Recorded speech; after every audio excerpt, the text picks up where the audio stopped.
get IT sorted. There we go. So firstly, thank you for inviting me. And as Loreen said, my name's Lorraine George, and I'm the Learning and Development Officer for Generations Working Together.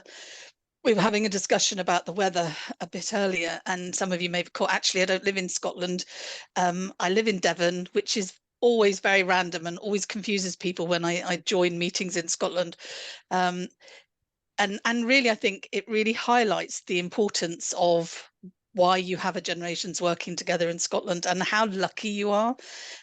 So although I've been involved in intergenerational work for about 10 years in England in various different types for the local authority, for early years, which is where I come from, we don't have a central organisation like Generations Working Together. There isn't anyone in England. There will be, but there isn't, or there hasn't been, a central organisation really that raises awareness about the importance of intergenerational work, that offers training to support people to build on their knowledge, that speaks to government and local authorities about how applying an intergenerational approach can really be used in a targeted way.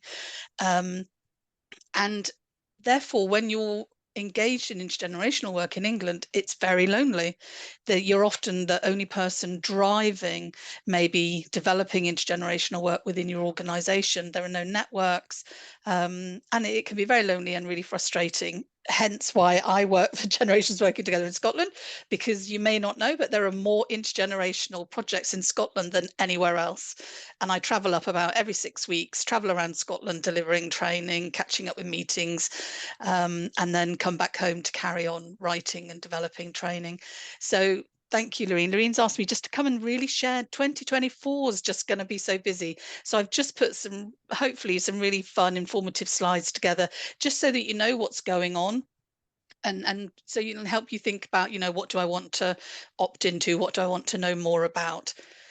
So firstly, just really a reminder around the definition for intergenerational work, and what we're all looking to embed within the intergenerational practice that we develop, regardless of the field that we might be developing it in. And it's really important, I think, to flag up why there is a need for this approach. If I think about my own community here in Devon, we have lost so many opportunities where different generations would come together. For example, we've lost our Sure Start centres, which offered things from breastfeeding advice to a community cafe, to childcare, to a mobile library, to anything and everything, where you had the opportunity to actually meet somebody that was of a different age to yourself. And when you think about other things that have changed, like community buildings, fewer people going to church, we really are becoming much more segregated. And the UK is really one of the most segregated places. If you think, like I say, my background is early years, and within a nursery, you'll find a baby room and a 3 and 2-year-old room and a 3 and 4-year-old room. And then we go into education, and children then are segregated for every year. And there's rarely any opportunities for children to work collaboratively with children of other ages, despite the growing amount of research that tells us it's a good thing to do. So there is a real need for us. There's a growing mistrust between generations, because so many people haven't had that personal experience of building a relationship with an older person. Then they become mistrustful and rely really more and more on these stereotypical images that surround us, within our environment, social media. We're constantly told about the generation gap. And it makes it very hard then to discern what you may have in common, but from somebody of a different age to yourself. And I'm just going to play a video which came out about 2 weeks ago. Some of you may have seen it, and it just really highlights the generation gap. Oh, and I've just remembered I haven't clicked share sound, so bear with me. That's always good to do, isn't it? Here we go.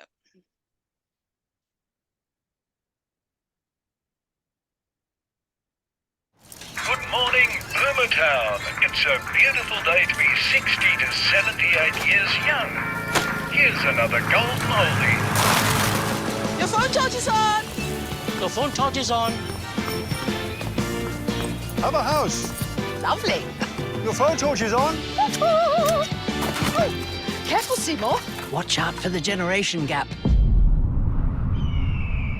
I wonder how they're going over there. Ah, bloody Gen Zs. Just remember, we're the ones that invented your precious World Wide Web. Seymour! Ugh, classic boomers, making the gap bigger. They'd understand if they just listened to us. Yeah, season 1 was better. Hey, do you think all this screen time is adversely affecting our social skills? Well, it could be worse. We could be in our early 30s. Hey, millennials are still cool, right? So not slay. Are we saying slay now? Slay. Slay. Slay. I just feel like no one pays attention to Gen X. We've got so much to... I don't care what they do, just not in my backyard. Hey, my backyard! This is their fault! Don't look at us. We're literally perfect. Typical young people. Everyone gets a trophy. We were kids! You bought us the trophy! Stop gaslighting us! That's not what that means. Cancel. Cancel. Is that lamb? Lamb. You know, when I was a kid, we'd have lamb every... Lamb barbecue? Lit. Well, at least we can agree on something. The generation gap, it's closing. The lamb's getting closer. I'm addicted to my phone as well. Takeaway coffees could be hotter. It's okay you spent $368 billion on submarines. It was an impulse buy. Being a young person in Australia must be difficult. Being an old person must be pretty tricky too. Probably. I'm sorry.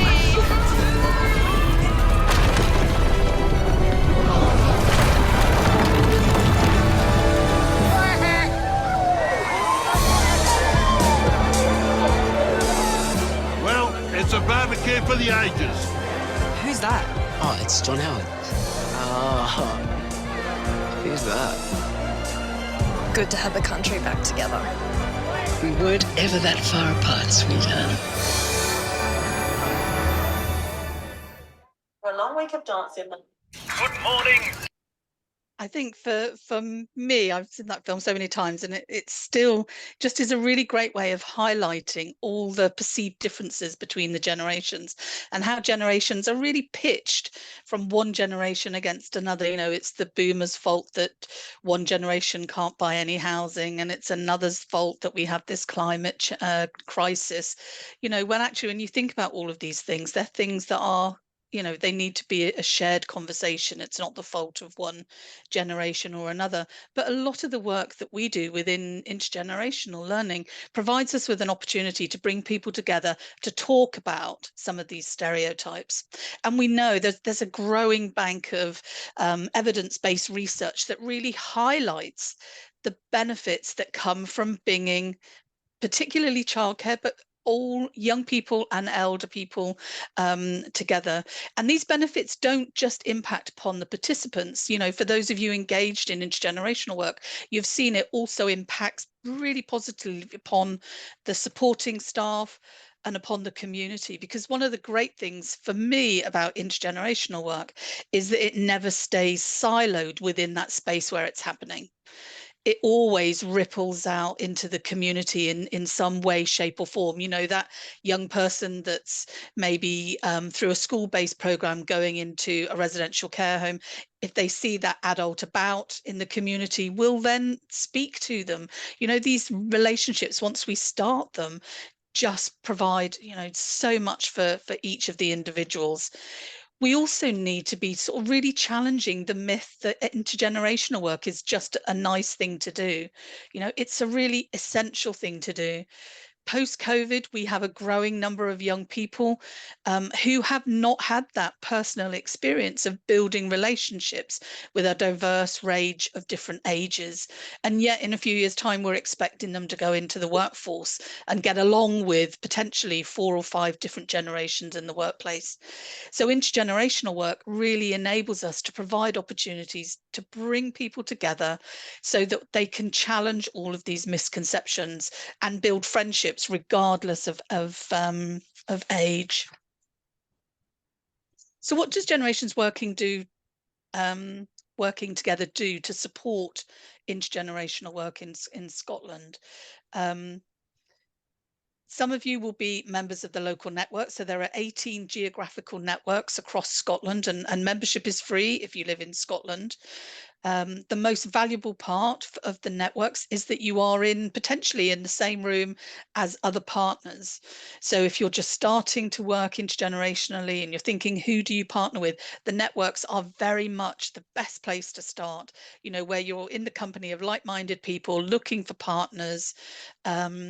And then everybody working at a different level. So everybody's always really happy to share advice and suggestions and toolkits. And the other things with local networks is that it really picks up on what's relevant for your community, because your community in East Lothian will be very different to the network, for example, that meets in Glasgow. And it's really important that the networks reflect the communities that they're based in. We also as well have additional thematic networks, one on ageism, one on research, housing, places and spaces, and then I lead on the care home network. So people, particularly who are based in care homes or social care or any of their partners, can join the care home network, and it's a much more focused conversation. We also offer lots of different types of training, and we're going to go into a bit more detail about that on the next slide. But the most important part of the training is that it meets you wherever you are, either as a new starter or somebody that's experienced and been working in intergenerational work for a while. The most important thing I think to acknowledge with training is that it constantly evolves and changes, with every new piece of research that comes out, with every piece of evaluation that is shared from grassroots programs. All of this constantly adds to this cumulative bank of evidence that we have and helps us to think about the quality then that we offer and what it looks like. Because if I develop intergenerational work from an early years perspective, that's going to look really different potentially from somebody in the youth service or community development or in the library service. We also have on the website a really rich resource library, which is full of toolkits and research and case studies. So you absolutely don't have to reinvent the wheel. And I don't think anybody has time to do that now. So if you're putting funding bids together, the resource library is a really good place to go to in terms of finding data or statistics to back up something that you're trying to source funding for. Or if you're if you're going to your manager to try and ring fence some time for yourself to develop something, it's much easier to do if you're able to say, this is what happened somewhere else and this is the difference it made. GWT also do a lot of work around supporting and embedding intergenerational work into local and national plans, and it really sort of helps to bust that myth and highlight the fact that intergenerational work can be used in a really targeted approach. So I know particularly with the work I did in early years, we actually used intergenerational work specifically to improve young children's speech and language. And the results were incredible. So everybody's outcomes are different. And it's really important that you're aware of the outcomes that you're looking for, but equally look back on what's gone before you so that you can learn and not just start from scratch again. The other thing also, the bigger part that we do in terms of raising awareness is also around hosting things like the Learning Roadshows, which I'm going to go through, the Excellence Awards, and a biannual conference. So we do lots of raising awareness and really a lot of supporting and helping people to reflect on where they are, where they want to be, and what might they need to put into place to get there. And what helps with that is training. So there are three main types of training. On the website, you'll find free online learning modules. Each one takes about 2.5 hours, but you can go in, do some of it, save it, come out. You don't have to do it all in one go. And there are three. There's a very good starter one on what is intergenerational work. Then there's another one on planning an intergenerational project. And then there's another one on evaluating and assessing the impact of what takes place. And then there's also an additional online module on ageism, as well as intergenerational housing, places and spaces. And the online modules, like I say, are self-learning. You can go in, create an account, go in, access them, come out. And then we also deliver the one-day intergenerational training, and we deliver it face-to-face, and we also deliver it online. So there's a real mixture. And Loreen said I was going to share some, hopefully, good news. So on Thursday, the 25th of April, I'll be coming to Musselburgh. And hopefully with Loreen, we'll both be delivering the one-day intergenerational training course. And you can find information if you go to the website and just click on the training tab. And then in the left-hand menu, just click on one-day intergenerational training. All the other dates will come up alongside Musselburgh. And basically, the one-day training covers everything from what is intergenerational work, thinking about it, what might it look like in my community, who could I potentially partner with, and then what outcomes am I looking for in terms of how am I going to evaluate and monitor the impact of what takes place. And I think probably evaluation and monitoring are the things, certainly the feedback I've had in the last couple of years, that probably people are most anxious about. And I just want to share, I had an email from somebody that came on the training course in October.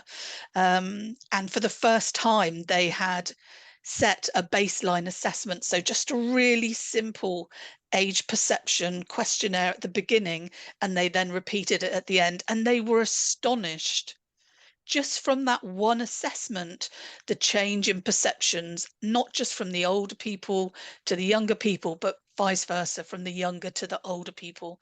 And they just emailed to say how pleased they were. And now that then gives them that ammunition to go back to managers to say, this is the difference that takes place. So the training helps to people to think about, actually, monitoring and evaluation isn't complicated. It doesn't have to be done by an external person. It should be everybody's job within your training program, and you can include volunteers and support staff and the participants themselves in evaluating. So that's the one day. And then for those of you that have already done the one day or really want a wider overview of intergenerational work, we run the International Certificate, the ICIP course. We're just started one last week, and the next full one then runs in May. And it's an 8-week course. It's about 50 hours learning time, and you go through the course independently in your own way as you do the online learning modules, other than you're assigned a tutor. And within the course, we also offer tutor-led discussions. So it might be things such as intergenerational work in early years. It might be monitoring and evaluation. It might be intergenerational housing. It depends on the specialities of the tutors that are on for that course. I think the most important thing I can say about training is that it really meets you where you're at, and you never, ever know it all with all professions. Like I say, intergenerational training is constantly intergenerational work, and what we know about it constantly shifts and change. So getting into some ongoing process where you're constantly up, building on your knowledge is really important. This is one of the questions that we ask on the one-day training course. And I'm not proposing to ask it here, so don't panic. But it's a real stinker of a question. What's the difference between multi-generational work and intergenerational work? You know, and you could ask that question of somebody that was maybe was really experienced, and it really requires a lot of thought. And this is where training really helps you to unpack and think about the quality of what you're offering. Um, and the challenge that we have is that intergenerational work looks different for everybody. Everybody engages on a different level. Everybody comes to it in a different field. Everybody's partners are uniquely different. Everybody's outcomes are different, and your participants are different. You know, but if I sort of said, if we went into the road, if we walked across the road and went into a multi-generational group in one, a multi-generational choir in one room, and there was an intergenerational choir in the other, what would those differences be? Would we be able to articulate them? Would we be able to observe the actual difference? Would we find it embedded within the values and the ethos of the project? And it's really any and all of that. But training helps you to really recognize the nuances of intergenerational work, and how it is so different for everybody, and what tools can you use that will help you to think about, actually, is my program more multi-generational? So am I, for example, a school that sends a classroom of children to sing to residents in a care home once a year? Or actually, is it more intergenerational, where a program has been developed by older and younger people together? It happens on a more regular basis. Everybody owns it and has bought into it. You know, and we have to think about what does that look like? And it's not such an easy question, certainly, to sort of ask. These are one of the tools that we talk about a lot in intergenerational work, and probably talk about it more in Scotland than anywhere else. It was developed by Professor Matt Kaplan, who works out of Penn State University, and he always says we use it more in Scotland than they do in America. And he created the different levels of engagement. And we use it as an evaluative tool and also a planning tool. So, for example, if I'm wanting to make an impact, if I want to reduce loneliness in my community, then I need to think about, actually, what's my level of engagement going to be? You know, if I only meet twice a year, that's obviously going to have far less impact than if I meet every fortnight or once a week.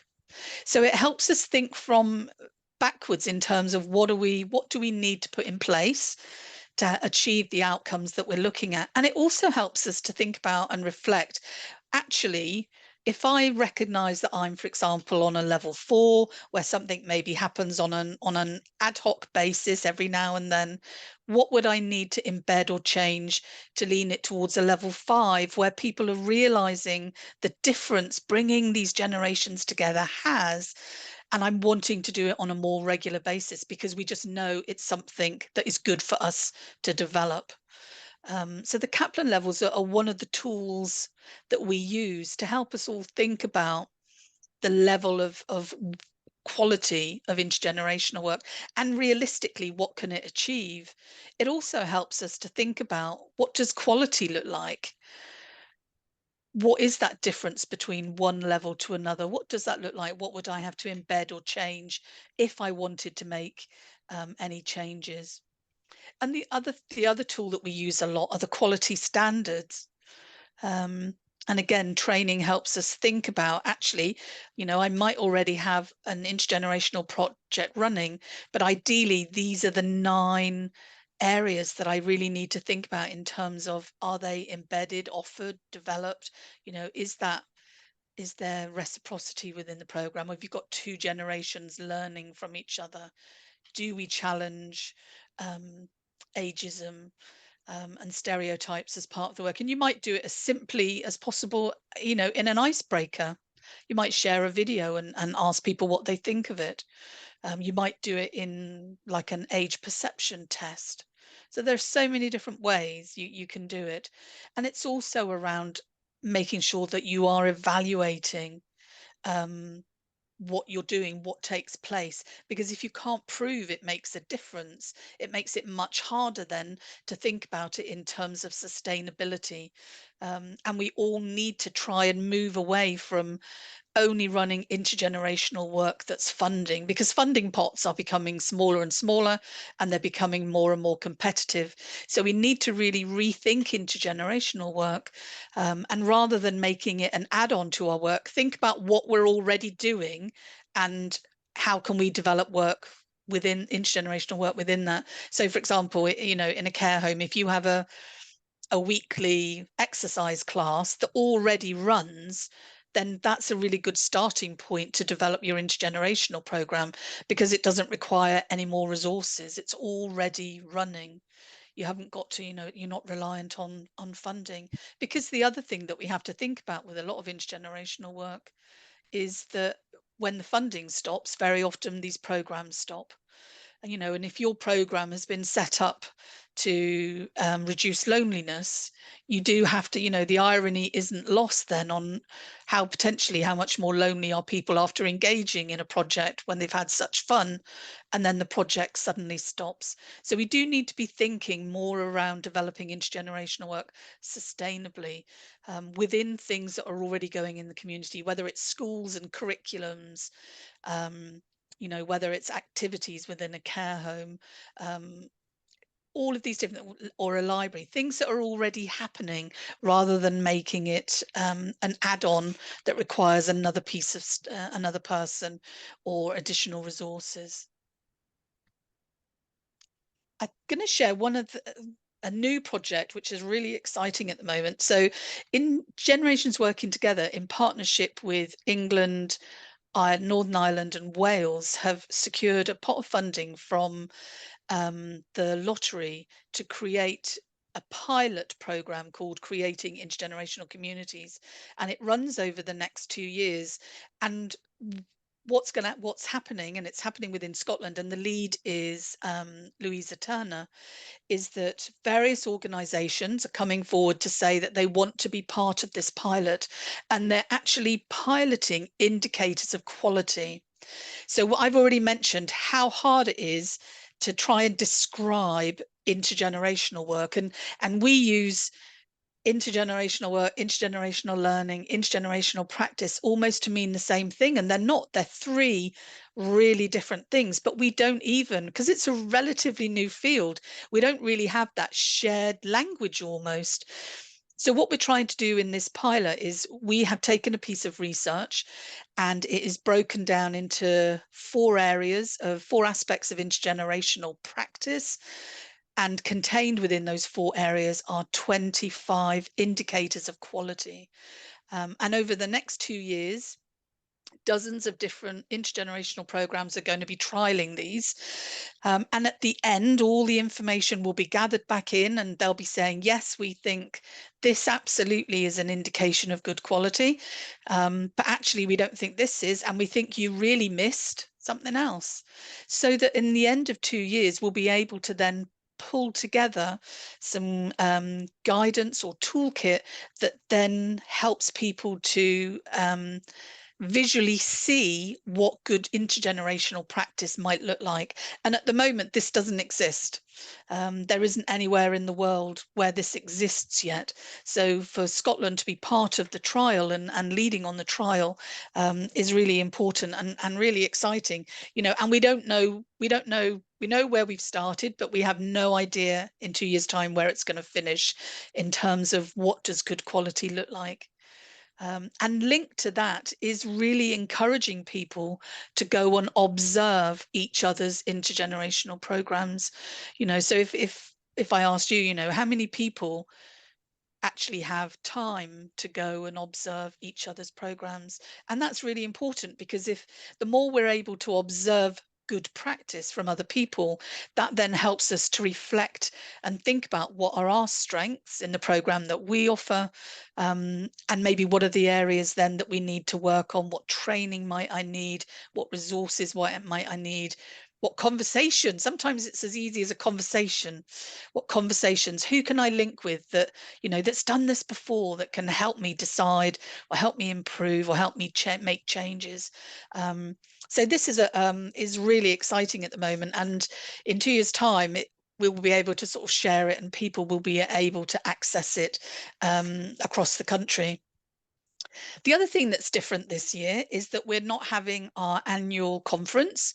GWT are really keen to really raise awareness about intergenerational learning, and are going out into the community to offer 6 intergenerational learning roadshows,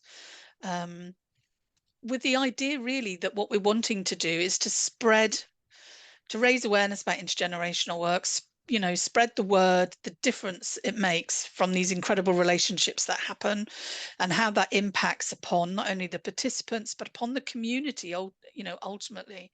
So we're going out. It's going to be a morning in a local venue, and it's going to be sharing good practice, and then also having opportunities to network and have conversations around what does good intergenerational practice look like, with a little bit of something to eat and an opportunity for a catch up and a networking at the end.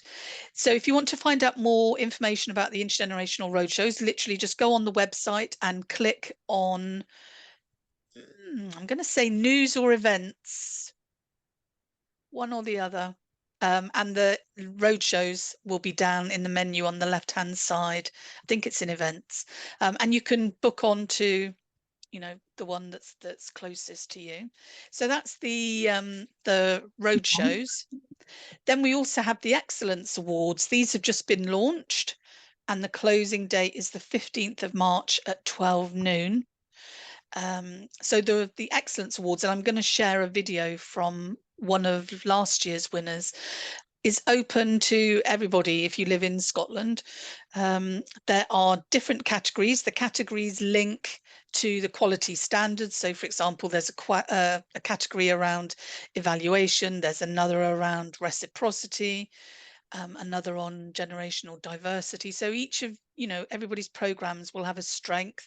So you can have a look at it, decide where you feel your strengths are, have a conversation with your partner, and we really encourage everybody to apply. Last year was the first year we linked the awards to the Intergenerational 9 standards, and the trustees, GWT trustees who judge the awards and go through the applications, all commented on a huge increase in the quality of the programs coming through. So I really encourage everybody. I spoke to a lady this morning and she said, "Oh, I don't do much. I just do this and this and this." And it was just incredible. And I said to her, "Look, I said, you really need to apply, because what you think you just do makes so much difference to the people that take part and to the community that you run it in." So I encourage everybody, go to the website and have a look, put in an application. There's some guidelines that you can just download and read through, that sort of sets out things like we need photographs, we need a reference, and so on. But yeah, have a look. And I just want to share, I think I'm going to say it is my favourite winner from last year.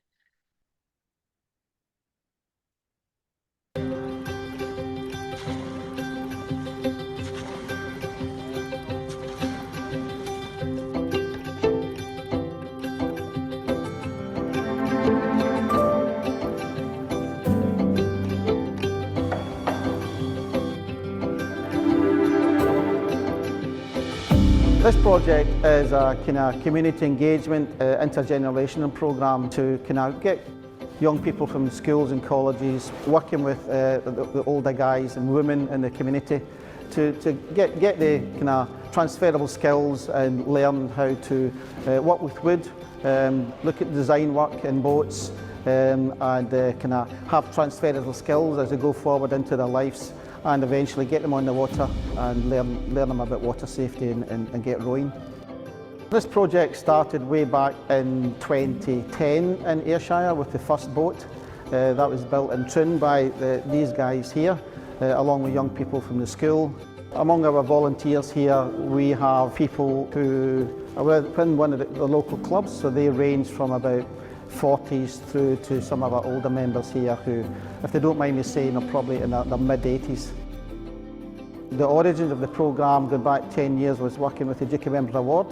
So we had young people doing the bronze, silver and gold award as a part of their volunteering and skill as well. So we have Air Academy pupils coming every Tuesday morning, and on Thursdays we have the students from the Hive project, which is part of the programme at Ayr College. The teamwork within the shed here is everybody supporting each other, transferring the skills from the older generation to the young people, and then kind of learning how to saw wood, how to use glues and use tools. The next stage going forward, the transferable skills is getting onto the boat. So this is a five-person boat, so you get 4 rowers and a coxswain. Probably one of the ultimate team building sports out there, that if everybody doesn't work together in unison, it'll not go far. We had a number of second-year children coming along in groups of kind of 4 to 6, where they would do a wee block and then they would sort of move on. So we did that, and then that's kind of progressed on to our Duke of Edinburgh children taking on a leading role and doing their part of their Duke of Edinburgh through it. Those children have now moved on to 4th year, so we've now got a boys group and a girls group who are currently in 3rd year and who are doing more Duke of Edinburgh. So they are the ones now leading the way. Standout successes is obviously the children working with the older people, and the fact that we've actually made 2 boats. You know, that's incredible for me. The children are so proud of what they've produced, and they're delighted with it, and the fact that they're working intergenerationally with these older people who are not related to them, who are coming in, who are giving them real life stories of their experiences and sharing all that. It's been really, really important for the children. Quite liked taking part. I liked how the other generation was here to help us and talk about what they've done. Been able to see the progress every week we've came. There's been, something new has happened to one of the boats, and it's good to see that we've contributed to that. We've got the older generation who are showing us how to do things that they've done. We've realised that there's a lot more to learn, and there's more stories that can be told. This does help boost my self-esteem, and it does make me happier, knowing that we're going to win an award maybe. I mean, I'm the exact same as you. I feel happy and excited in that if we get this award and stuff like that. And I definitely, maybe if we do get it, I'd like to actually continue probably doing something like this again. I definitely would. I think it's good. It just goes to show that it doesn't matter what age you are, and as long as people are passionate about a certain thing, then they can work together and sort it out. I think it's a great thing, and this is a very unique project. The particular course I run is about building confidence in young people, getting them to experience new things, team building, communication, getting them ready to move on for the next step in their life. These are young people who wouldn't have dreamt of standing in front of a camera. To see that is proof that these type of projects and engaging with other people, they work. Yeah, I think they're all very willing to get involved, and they're quite funny sometimes, some jokes from them and some funny questions. And I retired in 2008. I thought I was playing golf for the rest of my life, and I got involved in this great project, and I'm pleased to be there.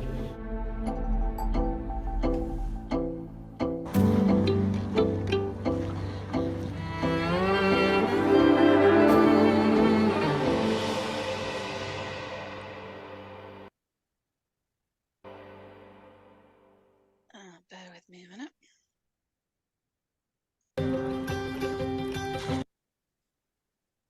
And then lastly, we've got Global Intergenerational Week. It doesn't seem 5 minutes since the last one, so I'm not quite sure what happened to 2023. Global Intergenerational Week, 24 to the 30th of April. When you click on when you go on the website, you'll find the link to Global Intergenerational Week on the top left-hand side, and you have everything in there that you need. You can sign up as an early supporter. You can access all the materials that are relevant to Global IG Week for this year.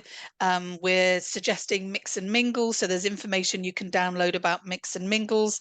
There's also a photo diary challenge. Throughout the week, there are different activities and different webinars happening on different days. You can sign up and add your logo. You can share with us what's going on. You can obviously promote it, and we're saying to everybody, let everybody know in your community what you're going to be doing during Global IG Week, just really so that we can also all at the same time be having the same conversation about how wonderful intergenerational work is, and how we can use it in a really targeted way to make a meaningful difference.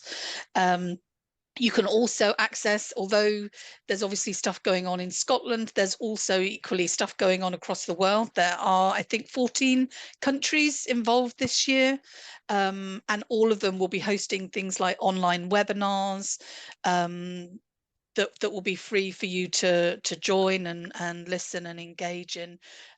So yeah, there's a real host of different things going on. So we're really just encouraging everybody, you know, share it with your community, put something together, just bring people together at some point in this week, and involve as many people as possible, and try and get it in the press, social media, so that we can all really collectively have a brilliant conversation around how important this work is. Right, I'm going to stop sharing. There, that's the slides off. That's easy. I can see people now. Has anybody got any questions about anything? I'm really mindful I've given you a whole load of information.